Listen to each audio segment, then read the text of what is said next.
Иако уште на прагот месецот септември веќе почна да создава главоболки кај граѓаните.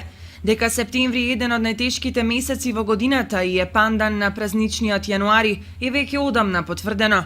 Деновиве најоптеретени се родителите, чии ученици се подготвуваат за стартот на новата учебна година. Кога ќе се направи есапот за набавка на потребната опрема за еден ученик, потребни се од 50 до 100 евра. Еден школски прибор чини околу 100 евра. Иако и оваа година сите ученици ќе се служат од бесплатни учебници, трошоците не се намалуваат. Напротив, тие растат постојано.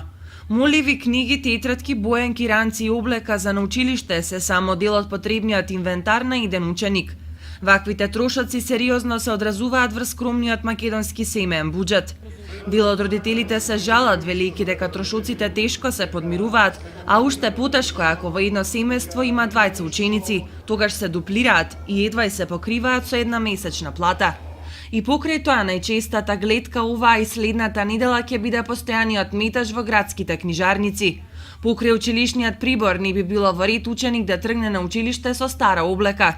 За скромно облекување потребни се околу 6000 македонски денари. Просечните цени на детските јакни се движат од 1000 до 1200, на фармирките и патиките околу 1000, а на блузите и доксерите од 500 до 700 денари. Во септември, освен што дебело чини поаѓањето во училиште или факултет, започнуваат и други инвестиции, а се прави и распределба на буџетите до крајот на годината. Во овој месец се врши набавка на огрев, висока ставка за која треба да се издвојат поголеми финансиски средства.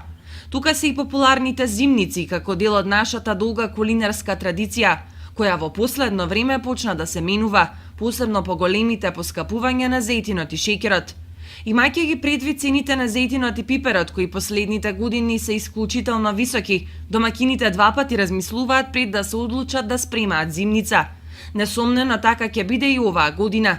Намалените приноси на пиперката ајварка поради болестите и гнењето предизвикано од лошите временски услови ќе допринесат сегашната цена за килограм од 30 до 50 денари да оди уште понагоре. Уште повознемирувачко ако на веќе споменатите трошоци се додадат и оние месечните за храна, пијалаци, сметки и слично. Тогаш повторно ќе настапи старата македонска навика земам една плата, а трошам две. Спасот граѓаните повторно ќе го побараат кај банките. Но и тие ги засилија критериумите за кредит.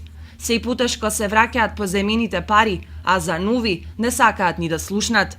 Па така, ако ви треба потрошувачки кредит за да го преживеете месецов, тешко ќе ви го одобрат. Најпаметно би било логички да размислите и рационално да управувате со месечните примања.